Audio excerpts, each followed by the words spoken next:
Pluralidad. La universidad no solamente debe reflejar al país, sino iluminarlo. Pedagogía. La comunicación y la información no se pueden dejar en unas pocas manos. Razón. Disentir es un privilegio de la libertad. Opinión. La academia ha mostrado compromiso y desarrollo en las propuestas que le hace al país. Análisis. Los colombianos no habíamos visto en su dimensión el conflicto. Debate. Nosotros los académicos tenemos el vicio de preguntar por qué. La fuerza de los argumentos.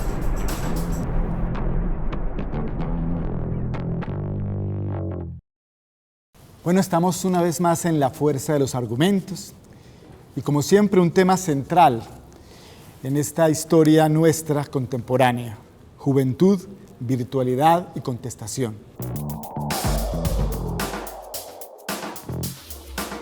Fabián Sanabria Sánchez, colombiano, antropólogo de la Universidad Nacional de Colombia, doctor en Sociología de la Escuela de Altos Estudios en Ciencias Sociales de París, director del Instituto Colombiano de Antropología e Historia, ICANN, académico reconocido por sus estudios y publicaciones de antropología, sociedad y conflicto.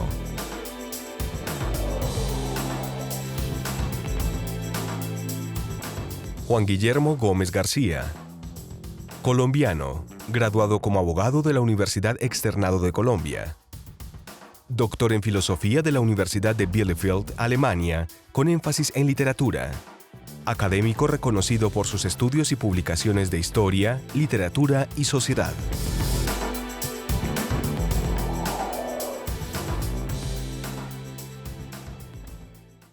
Como lo decíamos al principio del programa, tenemos dos invitados que nos van a hablar de ese tema, en donde Fabián Sanabria, con su texto Profesor y el tramoyero, ¿cierto?, de contexto, digamos, nos sirven como escenario para esta conversación con Juan Guillermo, que también le damos el agradecimiento por estar con nosotros, Juan Guillermo Gómez, para hablar básicamente de un tema que día a día se transforma, como es el concepto de juventud.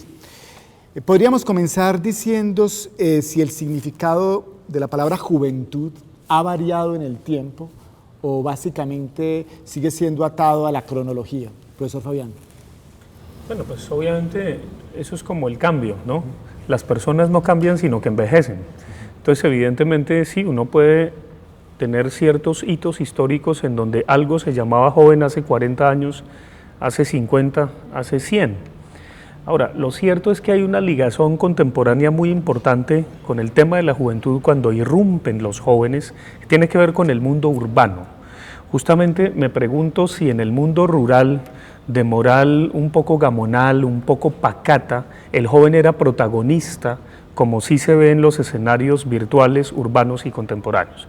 Lo que sí puedo señalar es que con la ciudad, que sería el equivalente al pasaje de cazadores, recolectores a agricultores, la urbanización del mundo es el equivalente de ello, los jóvenes irrumpen en el escenario mundial. Pero entonces uno podría decir, profesor Juan Guillermo, que el concepto de juventud, con base en lo que acaba de decir el profesor Fabián, es difícilmente aplicable a los jóvenes rurales. Es que las sociedades rurales, muy bien lo señala Fabián, son sociedades fundamentalmente estáticas y donde los roles previamente están preestablecidos, es decir, hay una prescripción muy clara y prácticamente está el gamonal y o el señor hacendado y la servidumbre. En esa medida no hay lugar a una tercera clase, que podríamos llamar clases medias, que son producto de la urbanización, y en donde está la pregunta de la vocación. Si tú eres el hijo de un hacendado, vas a ser el hacendado. Si eres el hijo de la servidumbre, vas a ser la servidumbre, y la vocación prácticamente está anulada en esas sociedades.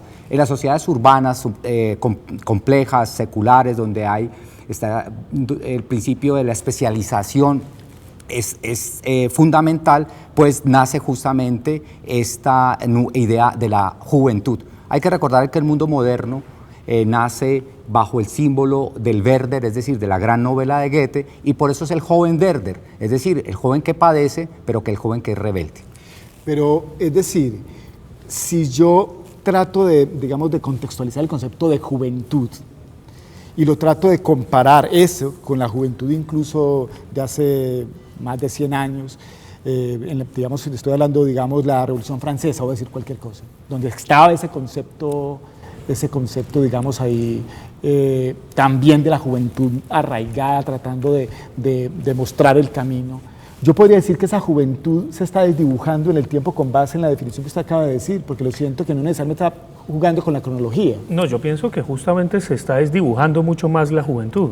Es decir, creo que hay una relación directamente proporcional entre el placer de escandalizarse y el derecho o el deber de ser escandalizado.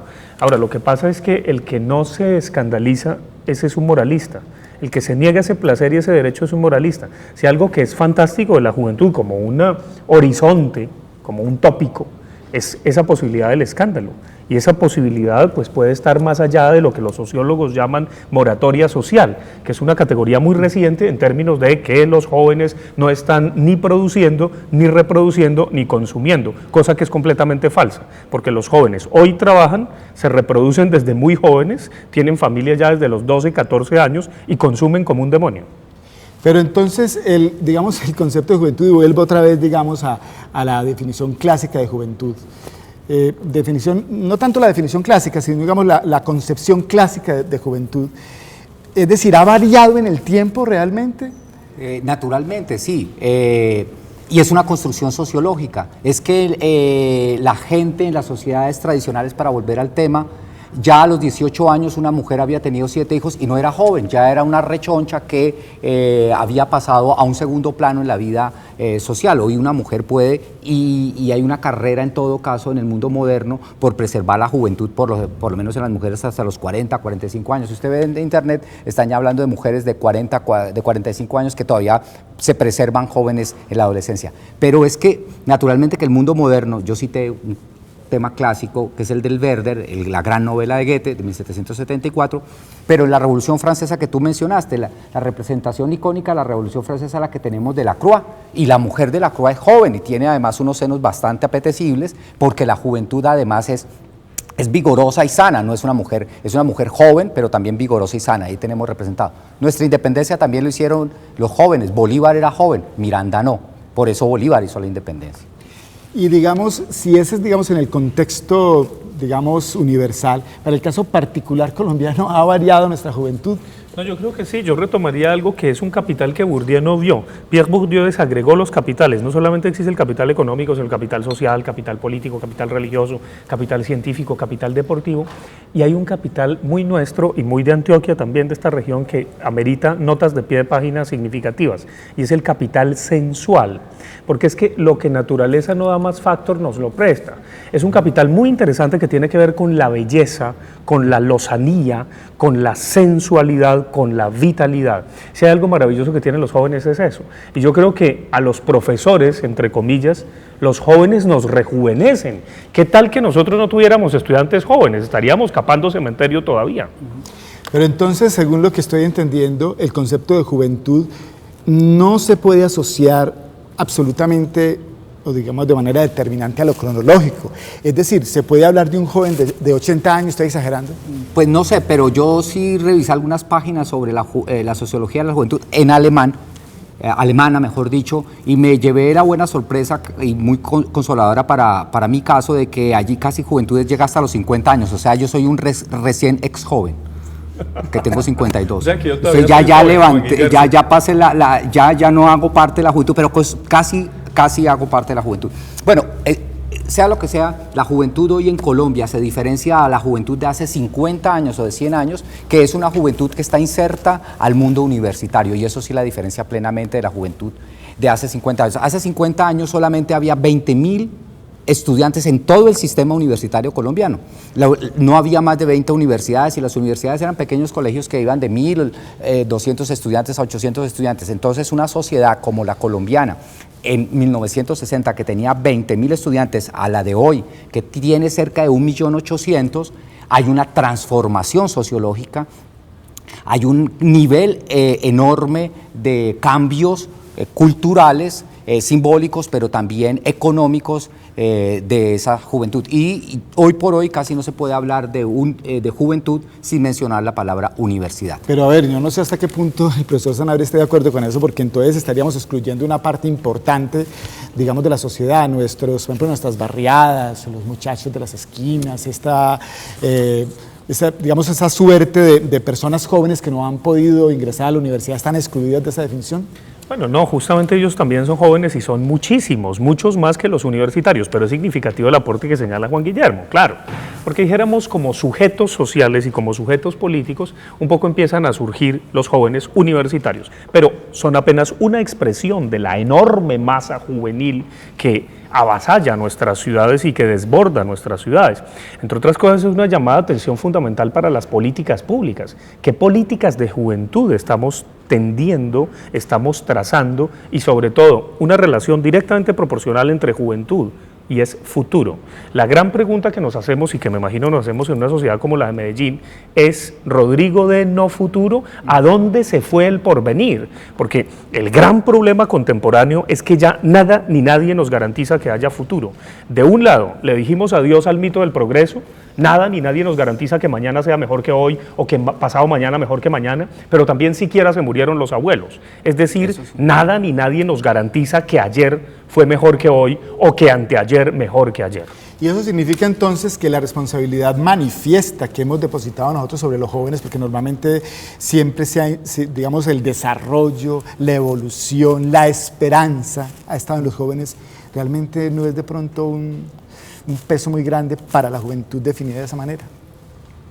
Pues primero quisiera responder a la pregunta o a la sugerencia que se hizo acá sobre la relación entre juventud universitaria y clase social.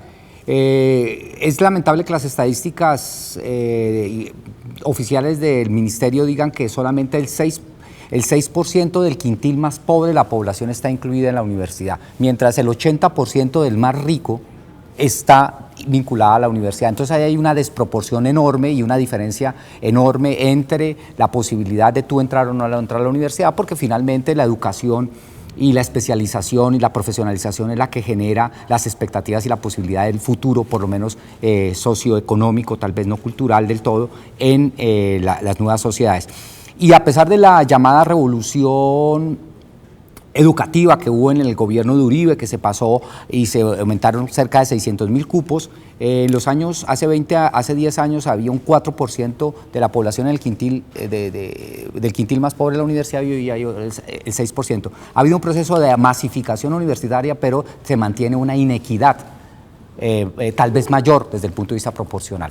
Ese es un punto que me parece interesante Pero volvemos mencionar. una vez más a la inquietud, es decir, depositar en la juventud toda la responsabilidad del futuro, del desarrollo. No, pues eso es profundamente irresponsable, porque si hay algo maravilloso de la juventud es que es irresponsable e indisciplinada. Eso es muy importante. Entonces nosotros pretendemos disciplinarlos y responsabilizarlos de algo que en realidad a mí, francamente, sí me acobarda, porque si hacemos un balance del tipo de país que le estamos entregando a los jóvenes de hoy, ellos pues tienen una enorme, dijéramos, un enorme reto, pero ellos no son directamente los responsables de todo el descuadernamiento o de todo el desbarrancadero que les estamos entregando. Bueno, hablando de desbarrancadero, que es un término que usted utiliza siempre recurriendo también a Fernando Vallejo, de alguna manera pues porque hay momentos donde hay coincidencia frente a eso.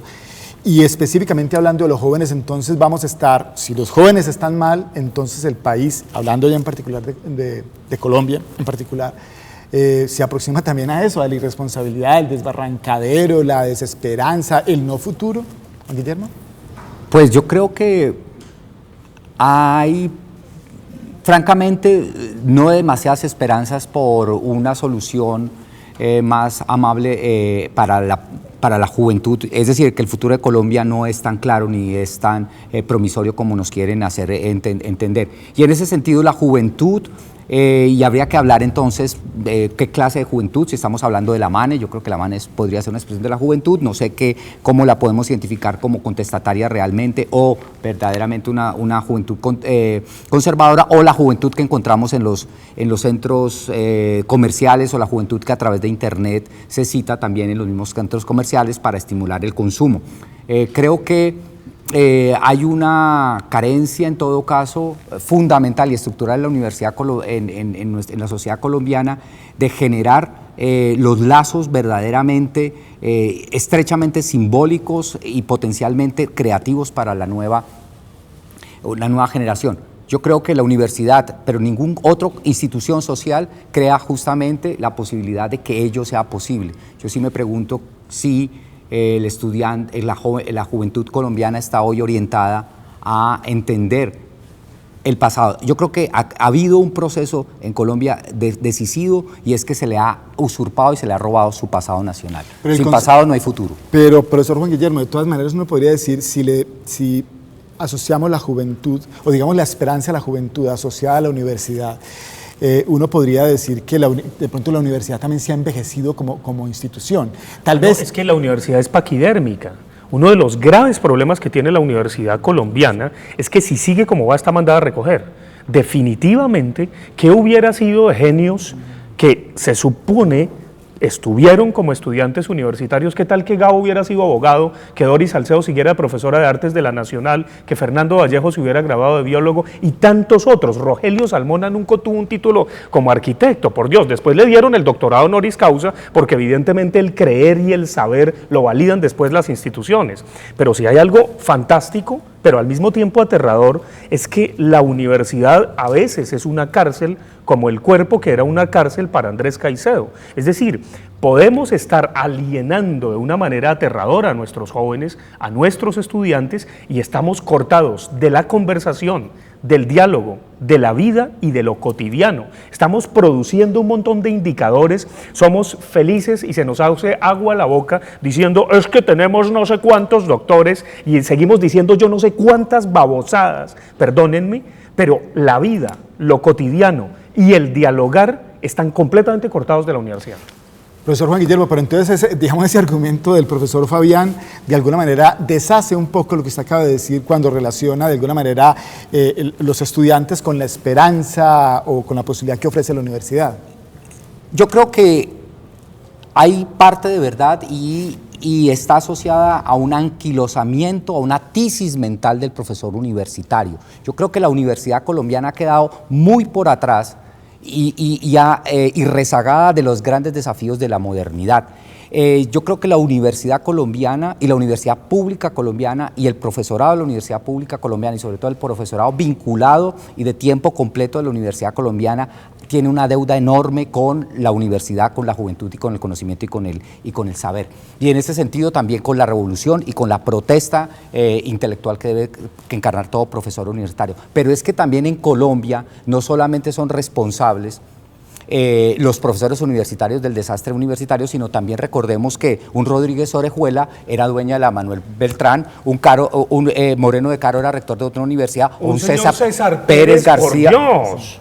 Y además sabemos muy bien que en Colombia no solamente hay universidades militares, sino paramilitares. No, y no solo eso, sino los mejores negocios, Juan Guillermo, que no solamente son tener una universidad de garaje, sino una secta de garaje o una EPS de garaje o ser accionista de un club deportivo de fútbol. César Pérez García llegó a tener el 5% de la población universitaria en Colombia, es decir, a ese señor nosotros le entregamos nuestra juventud. ¿Qué se puede esperar? Porque uno a la universidad no solamente va a aprender una u otra materia, una u otra disciplina, va a generar un carácter ético, y yo sí lo puedo decir que hay una diferencia, dígase lo que se diga, en la formación universitaria, en una facultad seria como yo estudié en la Universidad Nacional en Filosofía, con el profesor Rubén Jaramillo Vélez, con el profesor Pérez Mantilla, con el profesor Aurelio Díaz, con el profesor Guillermo Hoyos. Cuando yo recibí clases con esos profesores, yo no solamente sentía que recibía un saber filosófico, sino que me formaban un carácter ético, por la verdad, y político. Eso no se puede decir, porque yo también estudié en la Universidad Externa de Colombia, de una universidad pública que le enseñaban a uno era a escalar rápidamente para tener un auto lujoso. Una universidad privada. Naturalmente. Quiere decir esto, y voy a, digamos, adentrarme ya al final de este corte, para tocar el tema muy inmediatamente, pero lo voy a dejar en el aire, que de alguna manera los adultos en universidades de esa categoría, donde hay personalidades que incluso pueden superar los 50, 60, 70 años y tienen una visión joven de lo que es el mundo, de alguna manera los jóvenes allí tienen mucho que aprender de su, digamos, no solamente del conocimiento, sino también de la capacidad de avisorar un mundo en donde, en el caso, usted acaba de hacer el paralelo entre las dos universidades, un joven de un lugar y un joven de otro no son el mismo joven? Por supuesto, es lo que yo trato de señalar en esta segunda novela, Profesor, con signo de interrogación, en donde hago un homenaje a todos esos maestros que me rejuvenecieron y que evidentemente no eran los maestros que aterrorizaban a los estudiantes con las notas, que enseñaban con las mismas hojas amarillentas de hace 30 años, que estaban pendientes del sindicato o de los beneficios, sino que justamente jugaban en sus clases, porque jugar es algo tan serio que es mejor no tomarlo en serio. Bueno, está bien, estamos en Juventud, Virtualidad y Contestación, en la fuerza de los argumentos, un programa de la Universidad de Antioquia que abre la posibilidad para pensar mejor. Volvemos enseguida.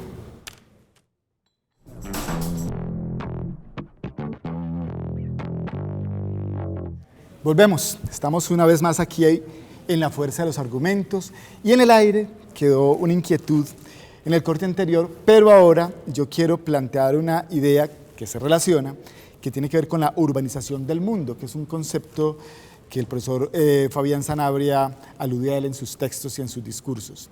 ¿Realmente eso ha hecho que la imagen del joven varíe en la concepción que tenemos de él? Por supuesto, porque así como la ciudad, lo virtual y lo juvenil se alarga y se disloca, pero como decíamos al principio, una gran pregunta que surge es ¿a dónde se fue el porvenir? Porque ya nada ni nadie nos garantiza futuro. Creo que un personaje que es paradigmático y también para salirnos de nuestro contexto en este sentido es Arthur Rimbaud. Yo creo que el pequeño Rimbaud nos enseña dos cosas fundamentales que de algún modo un joven podría incubar, yo no digo debería, podría si quiere, son lucidez y esperanza. El problema es que valdría la pena evaluar qué tanta lucidez tienen nuestros jóvenes, qué tanto nuestros dispositivos educativos le dan lucidez a los jóvenes y al mismo tiempo si hemos matado la esperanza. Es decir, si estamos perdiendo la epifanía, la revelación carnal y sensual y vital de alma, de ánima, que tiene un joven, que tiene un muchacho. Pero realmente Temporada en el infierno de Rimbaud, usted que ahorita lo está tocando, realmente sí se compadece con esa concepción que usted acaba de decir. Pero por supuesto, es de una profunda lucidez. Yo creo que lo que hace Rimbaud en todo su aparente escapismo, en toda su errancia, es lo que tiene que ver con el conocimiento y con la universidad. La universidad no es un centro de verdad. Yo creo que tenemos que cambiar esas frases, como por ejemplo en la Pontificia Universidad Nacional de Colombia, que dice más o menos que entre las aulas de la academia está la verdad, inter aulas academiae quare verum. No, hay que cambiar verum por nocere, por conocimiento, y el conocimiento es errar, es error. La verdad dejémosela a Benedicto XVI, que ya renunció. Bueno, Benedicto XVI, que incluso tiene, de sus últimas alocuciones, hizo un estudio relacionado precisamente con la juventud, ¿cierto? Esa concepción entre lo que es la juventud desde lo religioso, desde la cronología, desde la concepción incluso de Rimbaud, al que acaba de hacer aludir el profesor Sanabria, ¿siente usted que puede tener una reconfiguración en nosotros? Estoy hablando de nosotros. Es que Colombia es un país profundamente traumatizado no solamente en los procesos de urbanización, sino que cuando Colombia inicia esa proceso tan complejo, tan angustioso, tan traumático, vuelvo a repetir este adjetivo, de su urbanización tan acelerado, Colombia carecía de los elementos que le podría haber facilitado y creado una conciencia más clara de su crisis. Urbanización significa crisis y naturalmente cambio de valores, y son los jóvenes quienes están en ese proceso de inserción a la vida urbana en un horizonte impreciso. La imprecisión incluso habla muy bien del joven que no hable muy bien. Es decir, que no tenga elaborado todavía un discurso, sino que el balbuceo, a veces los profesores no entendemos qué significa el balbuceo realmente genuino del estudiante, porque está reconstruyendo los valores que es heredado, y por eso su lenguaje no puede ser plenamente satisfactorio. Cuando un joven empieza a hablar como un viejo, es decir, retóricamente preciso, pues entendemos que allí hay un elemento afectado.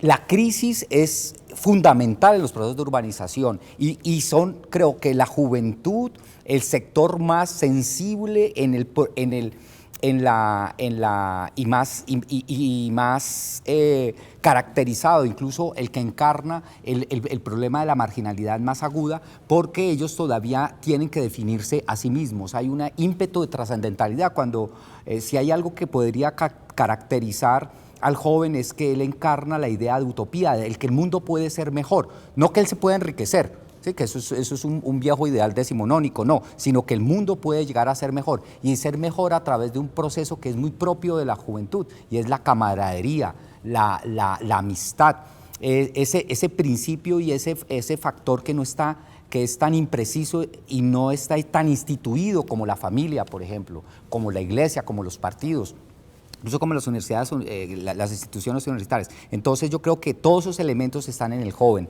El joven expresa una crisis, expresa una esperanza y expresa también la posibilidad de construir a través de la amistad algo nuevo. Pero voy a un punto que no quiero dejar pasar cuando se hablan de ¿cómo se llama? De eslogan universitarios. Ahora las universidades públicas adoptaron eslogan corporativistas universidades privadas. Orgullo UN, eso no es serio. Sí, no, eso no es serio. Siente tu alma. El de la con- Universidad de Antioquia, siente tu alma. Quiere decir que uno no tiene que criticar. No, pues era más chistoso el alma mártir de la raza invicta en su fecundidad, que la Justo. cantamos con el himno mormón de fondo. Yo creo Claro, que es muy bueno. Eso es por una lo menos. contradicción, claro, porque el alma es...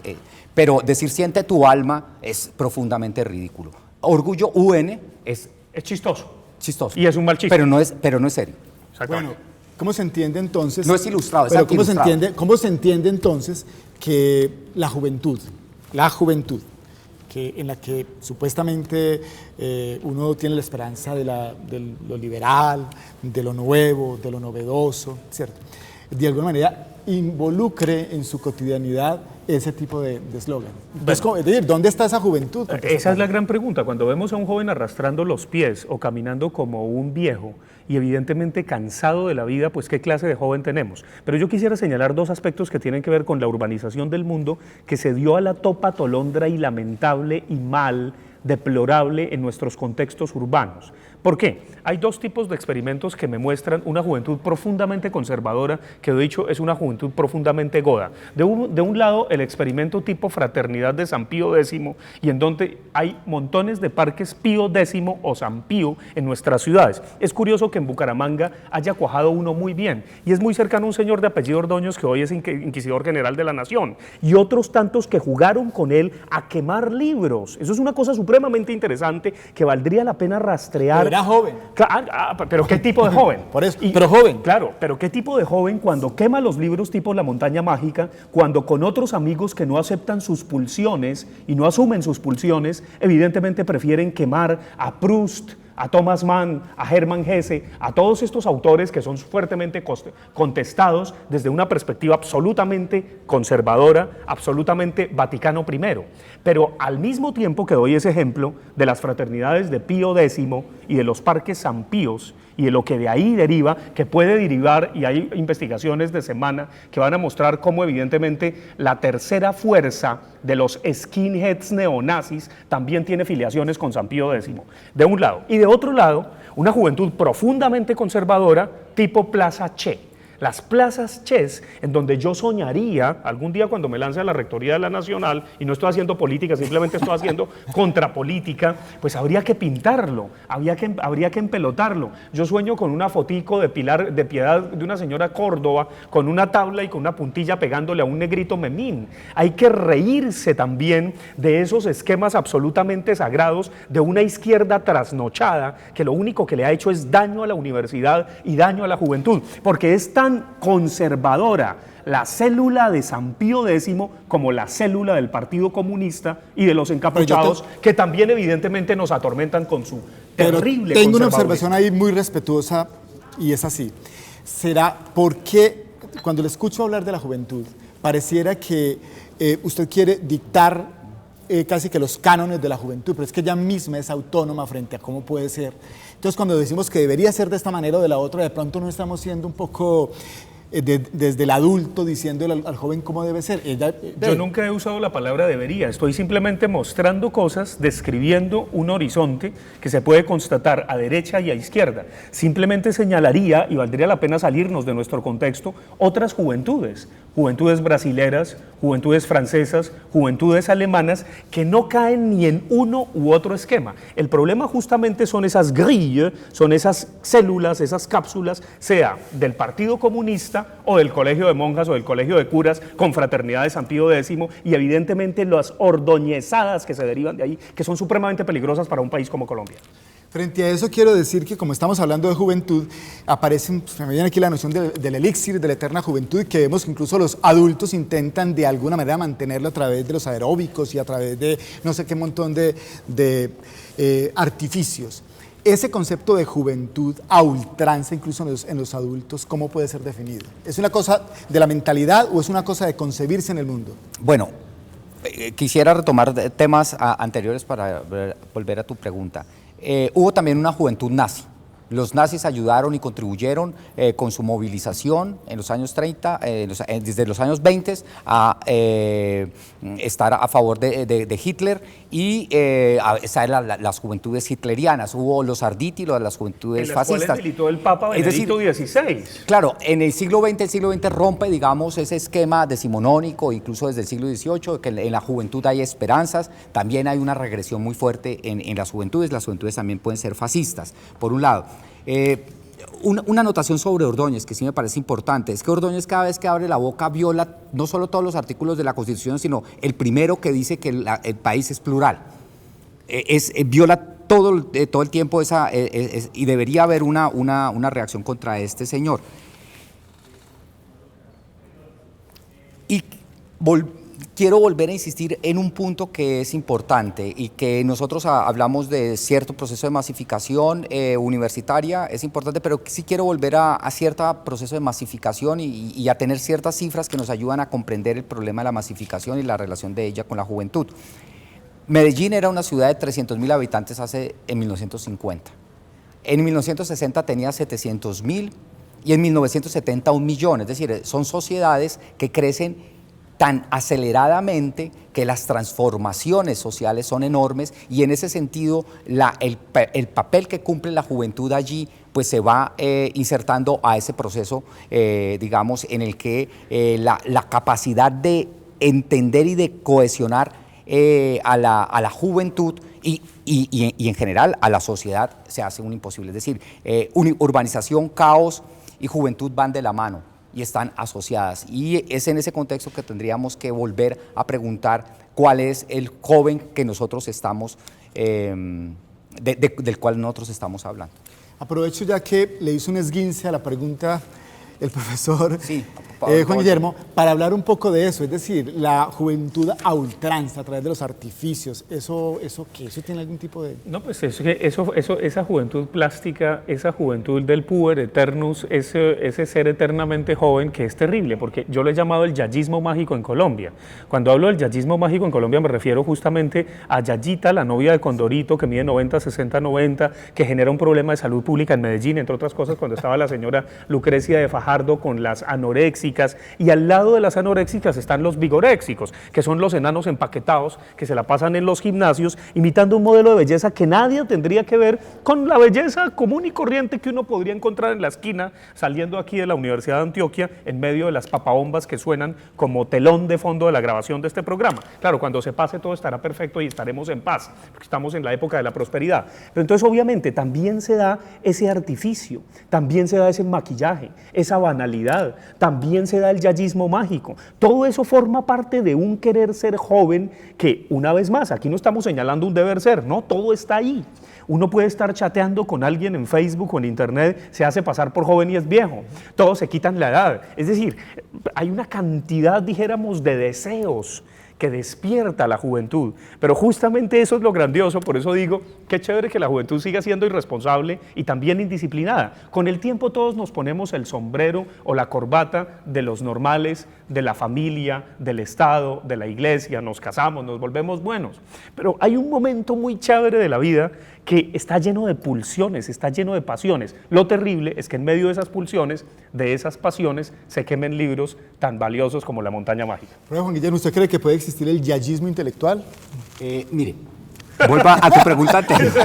No, porque es que voy retrasado. Yo ya no. Sí, existe el en la yacimiento primera intelectual. parte del set fui joven, ahorita ya soy ex joven. Entonces voy un poco retrasado y tratando de responder. Tú hablaste de modelos, claro.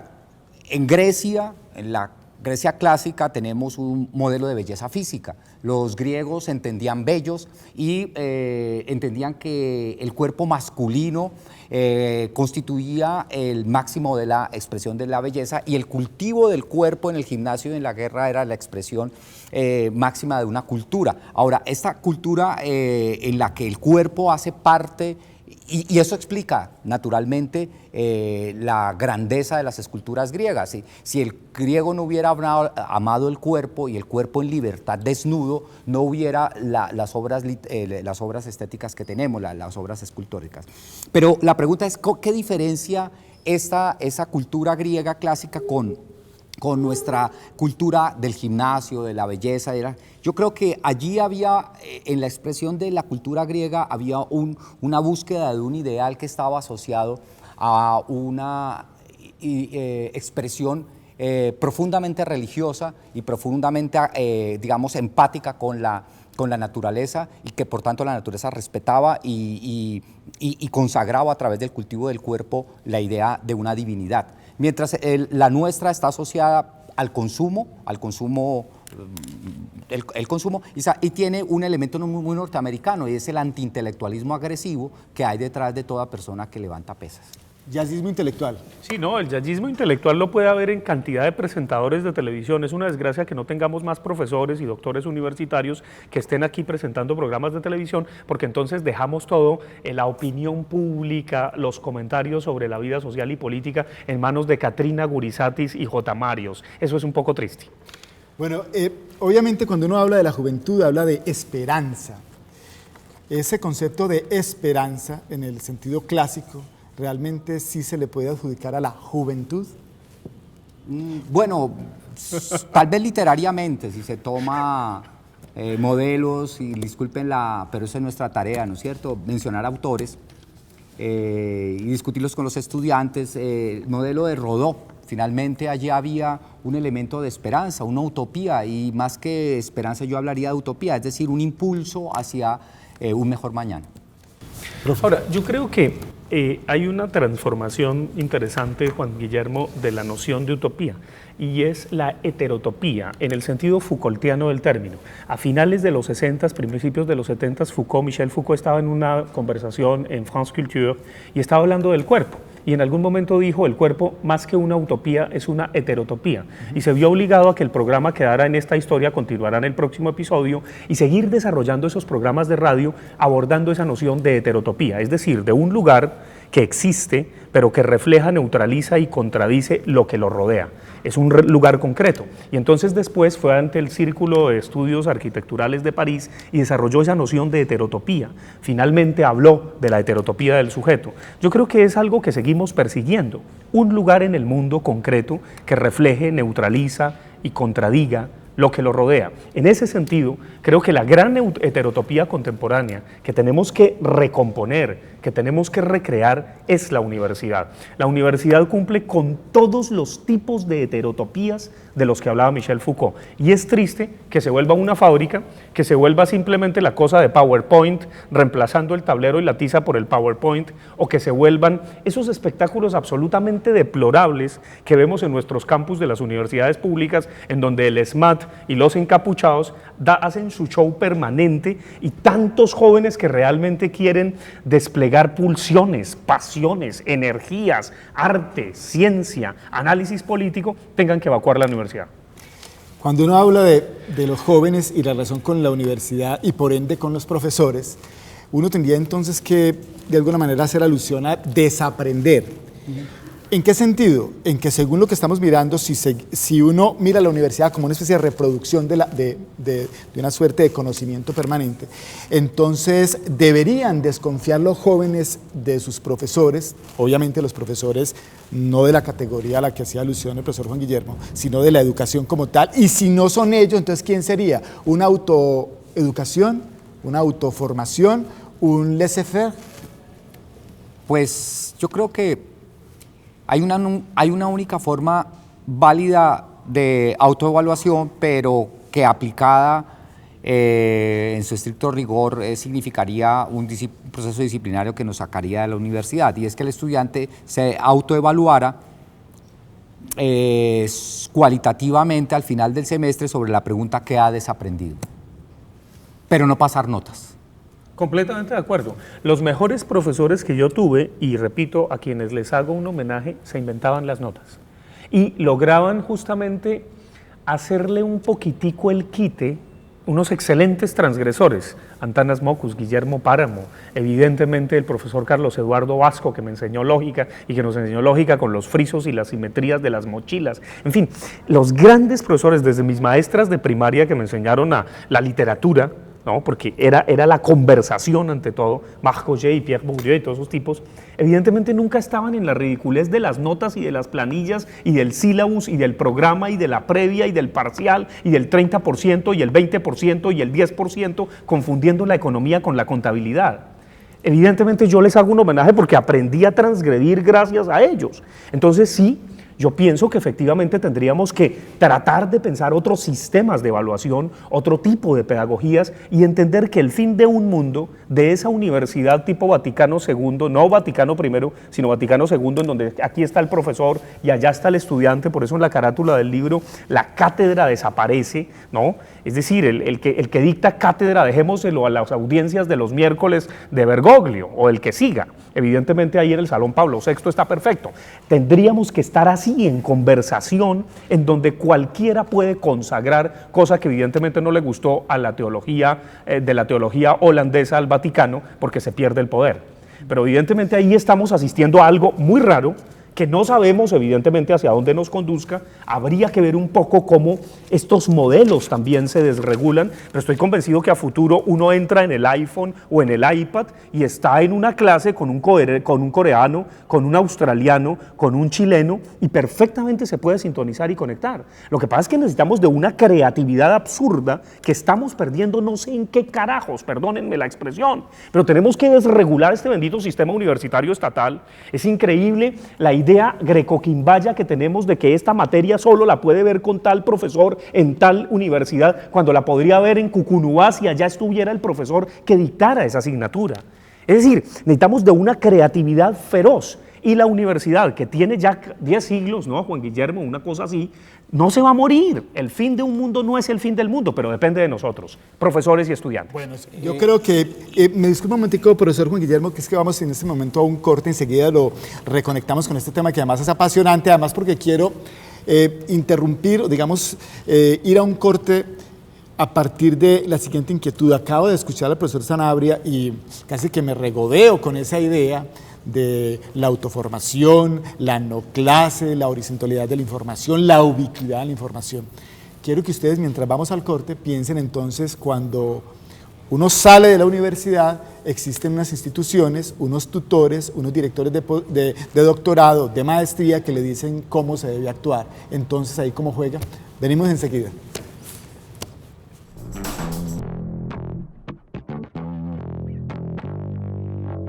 Estamos de vuelta en esta candente discusión alrededor de los conceptos de juventud, virtualidad y contestación. Y había, digamos, una idea sugerente, seguramente, bastante revolucionaria, de deshacer la manera como concebimos la universidad. El profesor Sanabria acaba de decir que deberíamos realmente desaparecer de esas aulas convencionales, tradicionales, la nota de desaparecer, los jóvenes de alguna manera inscribirse de otra manera. Sin embargo, allá afuera hay unas normas en donde existen de alguna manera unas rigideces que impedirían que una institución sola intentara, digamos, desaprender esas maneras. ¿Eso simplemente es una utopía, es un juego de palabras, sirve simplemente para un programa de televisión como este? No, yo creo que no es una simple propuesta descabellada.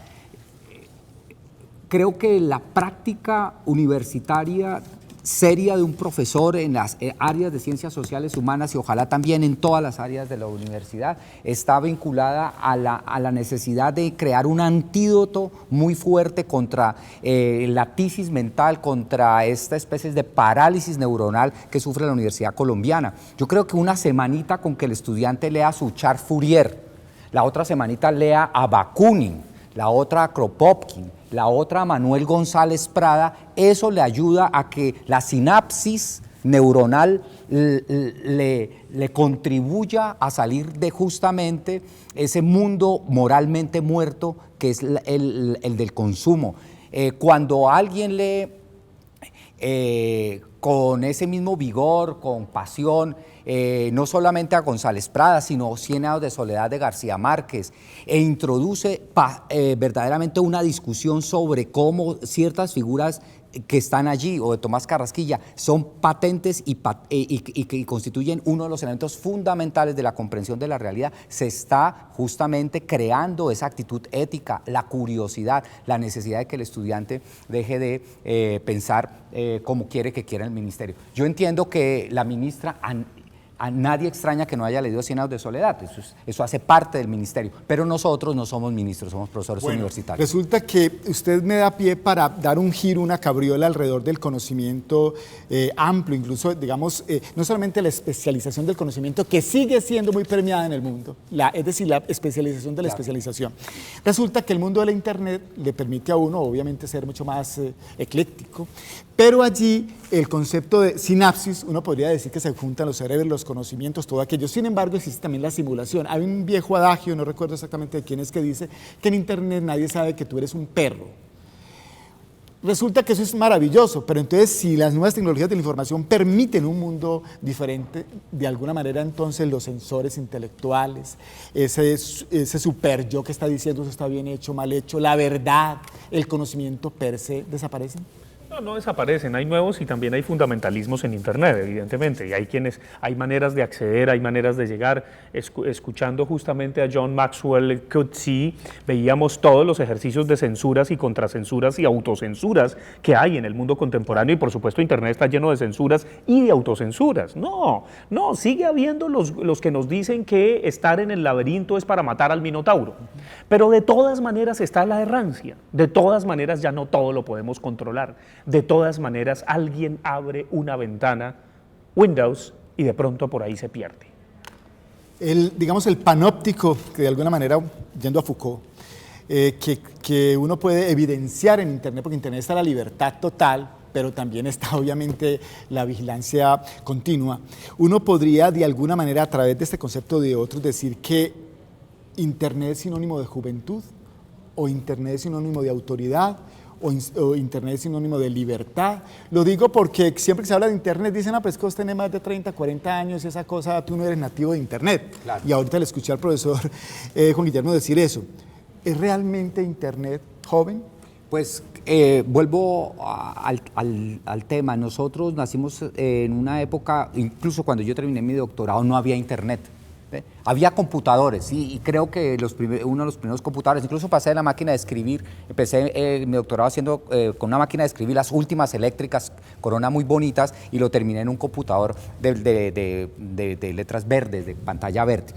No había Internet, pero yo creo que también todos los premios Nobel anteriores lo hicieron sin Internet. El Internet es una herramienta, y como herramienta humana tiene múltiples e infinitas posibilidades. Una de ellas es la que hizo unos coreanos muy famosos, una pareja coreana que entonces, alimentando a su hija de Internet virtual, se le olvidó que tenían una hija de verdad en la casa y la dejaron morir de hambre. Eso es una posibilidad. La otra es que tú ves Ciudad Bolívar, Bogotá. Ciudad Bolívar es el 30% de Bogotá y solamente tienen acceso a Internet el 2 o 3% de esa población. El 5% del 30% más pobre de la ciudad más importante de Colombia no tiene acceso a Internet. El 60% no ha tenido acceso a Internet nunca. Y el 10% de los empresarios, o sea, microempresarios de Ciudad Bolívar, no tienen internet, pero más aún, el 90% de la gente de Ciudad Bolívar piensa que el internet no le sirve para nada. Son estudios estadísticamente Pero dados. un momento, discúlpeme que yo discrepe aquí, aunque no quiero, obviamente los invitados son ustedes, pero uno podría decir que internet, si bien tiene esas limitaciones, ser real hoy no está de moda. Limitaciones digo yo en cuanto a la cobertura. Ser real, entre comillas, uno diría que no está de moda porque lo primero que le piden a uno en cualquier parte es su correo electrónico. Es decir, si usted no existe virtualmente, entonces eso realmente es de la juventud, es de todo el mundo. Yo creo que hay que distinguir entre lo real, que siempre se nos escapa y a duras penas tratamos de borlearlo y de hacerle cosquillas, pero siempre se nos va a escapar porque lo real es como Dios del Antiguo Testamento, que el que lo veía se moría. La realidad, que es esto material, y obviamente lo que nos permite tratar de bordear eso real es la imaginación y la fantasía. Y una explosión del imaginario humano es lo virtual también, para lo mejor y para lo peor. Ahí está lo uno y lo otro. Y eso es una gran herramienta, es una posibilidad de el joven skinhead neonazi, tercera fuerza ultraderecha, o puede ser el joven de la Fraternidad de San Pío, o puede ser simplemente un muchacho que escucha Last FM y ahí construye unas afinidades selectivas por gustos musicales. Cuando uno habla de, usted acaba de decir de skinhead, obligatoriamente uno se remite al concepto de rebeldía, militancia, no es de esa óptica. Es decir, según ustedes, realmente los jóvenes son más o menos comprometidos con el mundo de las TICs. En el mundo de las TICs, digamos, con estos asuntos de la militancia política, de la libertad colectiva, o realmente estamos un poco en contradicción a lo que decía Diógenes, que decía por ahí que la felicidad consistía en ir por ahí viendo, comprar auto, lo que uno no necesitaba, pero eso no es lo que pasa en el mundo de hoy, ¿cierto? ¿Ese joven realmente es así, simplemente el consumista extremo?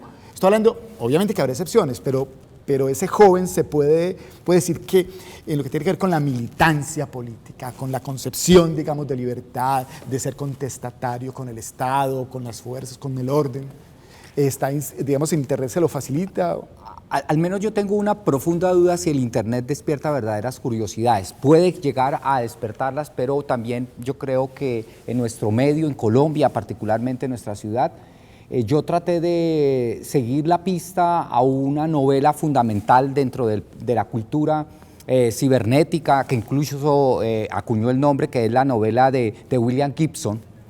Y en todas las universidades de la ciudad no está la novela, en ninguna, pero tampoco en las librerías. Entonces, la novela matriz, ícono de la cultura de Internet, que se llama Neuromance, o de neuromancia, no está en nuestras universidades, ni en la Piloto, ni en la Biblioteca Piloto, ni en la EAFIT. Y EAFIT tiene el logo Conectados con el Mundo, y no tienen a William Gibson. Entonces yo sí creo que se tendría que poner en tela de juicio, o por lo menos tener algo de sospecha si nuestros jóvenes son curiosos. Pregunté en las librerías de Medellín hoy y me dijeron, en ninguna preguntan de ese libro. Entonces yo sí creo que no estamos tan conectados al mundo como se dice. Yo creo que sí es, eso sí, el 90% seguramente leyeron la noticia de farándula. No, usted acaba de hacer la alusión a Gibson y obviamente entiendo que no esté de todas maneras esa cultura cyberpunk, que es básicamente la cultura literaria, digamos, que está metida, digamos, en ese, de alguna manera, pues, con el desarrollo de la tecnología, que además no es de Internet. Incluso en el mismo texto de Gibson, ahora que usted que lo menciona, realmente no es básicamente Internet. No, pues es un 84, mundo, pero exacto. Es ochentero y sin embargo el mundo de hoy es diferente frente a eso. Pero no hay curiosidad intelectual. ¿Eso es cierto? A ver, lo que pasa es que hay otro tipo de curiosidades. También yo pienso que un poco me pongo de este otro lado. Y no hay que temerle tanto a lo inútil, a lo onírico, a lo lúdico colectivo que explotan en el espacio ciber. Entonces, evidentemente, ahí hay un montón de cosas fantásticas. Y el elogio de lo inútil se me hace fundamental, como en Twitter. Lo trágico y patético es un expresidente que se toma en serio Twitter. Lo que pasa es que entrar en esas profundidades a veces resulta ser un poco complicado, sobre todo porque si yo trato de inscribir la juventud y preguntar, y no lo han respondido ninguno de los dos, acerca de si Internet es joven en el sentido, digamos, no estoy hablando de la tecnología, porque eso es lo de menos, estoy hablando del mundo Internet, del universo web, no estoy hablando de del software, del hardware ni la tecnología, estoy hablando básicamente de lo que eso implica. Cuando uno se mete por ahí con Twitter, con todas las redes sociales, todo aquello, hay un mundo que se construye muy a pesar de nosotros mismos, nosotros mismos. En ese orden de cosas, ahí también participan personas como el señor Álvaro Uribe Vélez, que tiene 60 años, ¿cierto? Entonces, ¿él es joven? No creo que sea tan joven porque no tiene humor. Y yo creo que y además una persona que se jacta de no haber ido a cine, pues yo creo... Marulanda es igualito que Marulanda. Entonces, Marulanda también se jactaba, no se jactaba, sino que era un campesino que nunca había sido. El otro entonces ¿qué juventud podría haber? No tiene. No tuvieron juventud. Es que él es el hijo de un hacendado sin juventud. El problema es que aquí hay mucha gente que no tuvo ni niñez ni juventud. Eso es una cosa. No se me desvíen, por favor. Yo no estoy hablando específicamente de Internet es joven. No, claro que sí. Es decir, yo no tendría temor a decir, claro que sí. Y es un joven para lo mejor y para lo peor. Claro que sí. El mundo de Internet es profundamente joven, fascinante y aterrador. ¿El mundo o el cerebro Internet? El cerebro Internet, el ciberespacio, la sinapsis, la circunnavegación, por favor. Claro que eso es profundamente juvenil. Cuando uno entra a un computador o está desde el iPhone, desde el iPad, desde todos estos bichos, se siente joven. Claro que sí, yo soy feliz con mi iPod en los aviones y entonces oigo mi última canción y que acabo de bajar de Internet. Claro que eso me rejuvenece. Muy bien. Pero entonces, para terminar, la última pregunta, porque es que siempre se quedan un montón de interrogantes. Díganme una cosa, a mí mismo. ¿Es posible que Internet y los jóvenes que allí participan, nativos de la red, permitan un mundo mejor o esa cosa es una distopía? Pues es que lo del mundo mejor, Juan Guillermo, me hace pensar en we are the world, we are the children. Y evidentemente en las, dijéramos, ganancias que saca Coca-Cola o que sacan las empresas patrocinadoras de estos cantantes, en nuestro medio serían Shakira y Juanes cantando por los niños de África, aquí sería por los niños del Chocó. No, evidentemente la idea de un mundo mejor ya no es tan, es decir, sí puede ser una distopía, no, es el mundo que nos tocó. El fin de un mundo no es el fin del mundo, no podemos salvar a nadie a lo sumo y tampoco nos podemos salvar a nosotros mismos. No, uno hace lo que medio puede. Ahora, lo genial es que la juventud siga marcando derroteros a ese mundo adulto instalado que algún día también será su destino. Guillermo. Tengo que narrar una anécdota de mi primera experiencia con Internet, naturalmente. La tuve en Alemania, que me la presentó fue un brasilero. Los alemanes ni siquiera sabían qué era Internet y de pronto me lleva a la sala de Internet, que era chiquitica en la universidad. Y entonces me muestra los senos de Pamela Anderson. Dije, esto tiene futuro. Bueno, creo que el tema queda abierto. Con Internet. Bueno, pero entonces si tiene futuro, sí es joven. Muy bien. Como las de la Croix. Sí. Es más, me gustaría seguir conversando sobre esto, incluso realmente, no solamente en esta virtualidad que nos deja la televisión. Muchísimas gracias, profesor Fabián Sanabria, al profesor Juan Guillermo Gómez, muchas gracias a ustedes, muchas gracias. Y recuerden que la fuerza de los argumentos es un espacio para pensar mejor, para tomar mejores decisiones. Recuerden que la Universidad de Antioquia abre a través de este espacio la posibilidad de aportarle a la comunidad. Buen día.